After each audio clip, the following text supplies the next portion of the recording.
Hai,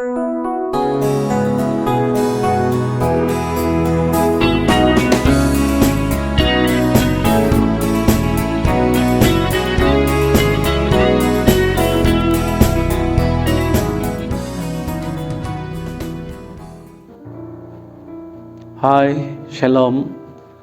Saya Father Rudolf Johannes daripada Dayosis Keningau dan pada saat ini bertugas di Paroki Sentrisa Tambunan sebagai Padri Paroki. Saudara-saudari, saya ingin menjelaskan beberapa perkara berkaitan dengan sumbangan-sumbangan terhadap gereja, lebih lagi pada masa bulan 11 peringatan para arwah ini. Karena banyak persoalan-persoalan daripada luar sana, kenapa harus memberi stipendium, berapa stipendium yang harus diberikan kepada jiwa-jiwa, dan kenapa harus membeli bunga dan mengantar bunga bagi orang-orang yang sudah meninggal. Nah, saudara-saudari, setiap gereja mempunyai cara pengendaliannya dan cara pentadbirannya sendiri.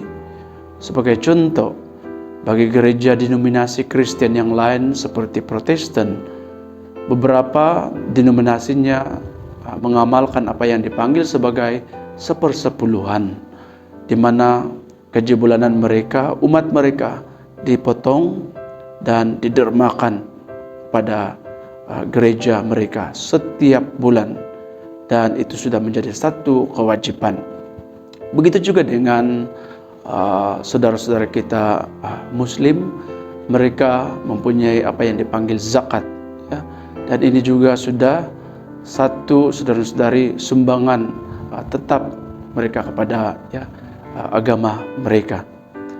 Nah, bagi kita gereja Katolik, saudara-saudari, kita tidak mempunyai istilah sepersepuluhan, kita tidak mempunyai istilah zakat. Karena bagi gereja Katolik, kita selalu mengajar umat kita, mendidik umat kita agar senantiasa saudara-saudari bersikap siap sedia untuk selalu berpartisipasi, lebih lagi dalam menyokong gereja. Jadi kewujudan gereja Katolik ini tidak mendapat, saudara-saudari, sumbangan 100% daripada mana-mana pihak. Namun kita bersyukur juga karena mendapat sumbangan sedikit daripada pihak kerajaan. Dan selainnya, saudara-saudari, kita memperoleh sokongan dan sumbangan daripada umat kita. Nah, kalau kita lihat di dalam kanon Hukum Kanonik Gereja 204 paragraf 1 menyadarkan kita, saudara-saudari, bahwa sebagai umat yang dibaptis, kita menjadi anggota tubuh Kristus. Dan dengan itu, kita, saudara-saudari, dengan cara kita sendiri dipanggil untuk mengambil bahagian di dalam tugasan Yesus sebagai imam, nabi, dan raja. Maka dengan itu menyadarkan kita bahwa sebagai umat Allah, kita mempunyai kewajiban dan juga hak sebagai umat Allah. Jadi kalau kita lihat dalam Hukum Kanonik 216, di sana sekali lagi saudara-saudari menyadarkan kita tentang kewajiban dan hak kita sebagai umat Allah, yaitu mengambil bahagian dalam mendukung ataupun menyokong apa saja, saudara-saudari, karya kerasulan dengan usaha kita sendiri, mengikut status dan kesanggupan dan kedudukan kita masing-masing. Nah, di sini sudah kita dapat lihat, saudara-saudari, setiap kita umat Allah bertanggung jawab kepada gereja kita. Karena gereja itu adalah kita semua, saudara-saudari. Nah, berkenaan dengan stipendium, saudara-saudari, ataupun sumbangan di dalam misa. Nah, pertama, saudara-saudari, gereja Katolik kita mendapat sumbangan daripada umat melalui collection mingguan. Dan yang kedua itu kita mendapat stipendium ataupun sumbangan daripada setiap misa yang dirayakan oleh para padri. Dan stipendium itu ya sebagian seharusnya menurut hukum kanonik diserahkan kepada para padri yang merayakan misa kudus ataupun yang berkonsolibrasi dengan padri itu.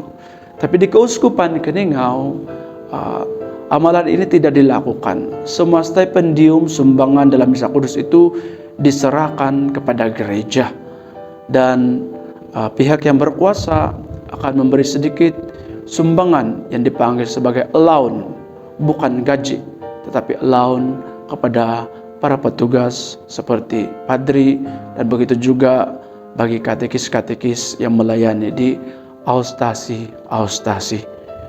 Nah, saudara-saudari, apakah fungsi, apakah peranan, dan apakah tujuan stipendium itu, saudara-saudari? Nah, yang pertama, stipendium ataupun sumbangan yang diberikan kepada gereja itu adalah pertama untuk membantu misi gereja lokal dan juga gereja universal. Itulah sebabnya pada misa minggu misi ini kita juga membuat pungutan ketiga untuk disalurkan kepada gereja pusat di Roma untuk membantu misi gereja universal. Dan yang kedua, saudara-saudari, untuk membantu kelancaran segala aktiviti rohani dan juga pelayanan pastoral gereja. Dan yang ketiga adalah untuk menyokong ya para pelayan gereja kita yang membaktikan diri mereka sepenuhnya 100% ya kepada pelayan gereja dan umat, yaitu para padri. Jadi saudara-saudari, berapa stipendium yang harus kita bayar, saudara-saudari? Sumbangkan setiap perayaan arwah itu. Kalau kita lihat dalam kanon 945 paragraf 1 dan 2 disentuh tentang stipendium, tapi tidak dinyatakan nilainya. Tetapi telah diputuskan oleh gereja lokal, uskup bersama ya konsaltes dan para padri, bahwa di Dayusis kita Keningau sumbangan bagi setiap satu jiwa adalah Rp10, saudara-saudari. Jadi marilah kita, saudara-saudari, memberi sumbangan tanpa berkira, karena sumbangan ini bukan setiap hari ya. Seperti para arwah, kita merayakannya, memperingati mereka sekali setahun, saudara-saudari. Jadi sumbangan ini bukan sahaja ya untuk mendoakan mereka, tetapi saudara-saudari untuk menyokong segala usaha-usaha misi-misi gereja lokal kita. Nah, berkenaan dengan bunga ya, kenapa harus kita mesti membawa bunga ya, membeli bunga dan mengantar bunga di tanah perkuburan? Nah, selalu saudara-saudari, bunga itu adalah melambangkan, saudara-saudari, ya cinta kasih. Jadi bila kita, saudara-saudari, mengungkapkan cinta kita kepada seorang yang kita kasihi, selalunya bagi orang yang bercinta, mereka akan memberi bunga ya kepada orang yang mereka kasihi. Jadi begitu juga dengan orang-orang yang sudah dipanggil oleh Tuhan. Ya, di antara kaum keluarga kita, sahabat kita, saudara-saudara kita, mereka kita kasihi, tapi mereka sudah dipanggil Tuhan. Jadi bila kita memperingati para arwah ini, kita membawa bunga dan mengantar bunga ke kuburan mereka, saudara-saudari, ini adalah sebagai tanda hormat kita kepada mereka, tanda kasih kita kepada mereka, tanda peringatan kita kepada mereka, dan tanda kesatuan kita dengan mereka. Karena ingat, dalam istilah gereja Katolik, gereja itu yang masih hidup, yang sudah mati, dan juga para kudus. Jadi kita tidak pernah terpisah di antara satu sama lain. Hari ini kita yang masih hidup, kita mengantar bunga kepada mereka yang sudah mendahului kita. Bila kita sudah mati, ya, saudara-saudari kita, anak-anak kita yang masih hidup juga akan melakukan hal yang sama. Jadi saudara-saudari, marilah kita, ya, dalam masa peringatan para arwah ini, ya, menyokong apapun aktiviti-aktiviti, ya, gereja. Lebih lagi kalau di paroki Sentri Tambunan ini kita menjual bunga, saudara-saudari, ya, bagi peringatan para arwah ini. Dan kamu boleh lihat, kalau kamu ingin mau membeli, menderma, kamu lihat nomor nanti yang akan ada di, ya, bawah ini nanti, ya. Kita boleh melenggan ataupun membeli bunga daripada mereka. Dan dalam bunga itu ada juga diselitkan lilin. Kenapa lilin, saudara-saudari? Karena selalu tradisi kita gereja Katolik, kita datang mengantar bunga itu bukan pada 2 hari bulan, tetapi sudah bermula pada 1 hari bulan, malam sempena perayaan para kudus, saudara-saudari. Jadi di mana di dalam kawasan perkuburan itu kita akan nyalakan lilin yang melambangkan, saudara-saudari, lilin cahaya itu melambangkan Yesus, cahaya dunia, penyelamat dunia, saudara-saudari. Jadi sekali lagi, semoga dengan penjelasan singkat ini dapat membantu kita umat Allah, khususnya di Keuskupan Keningau.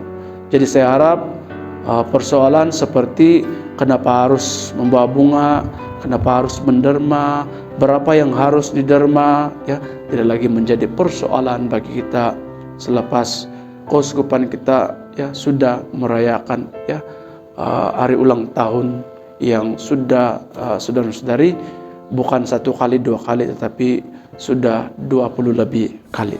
Terima kasih. Bersama taat berdoa, menghayati sabda Allah, merayakan sakramen-sakramen, kita hidup berkomuniti, umat Allah berjalan bersama.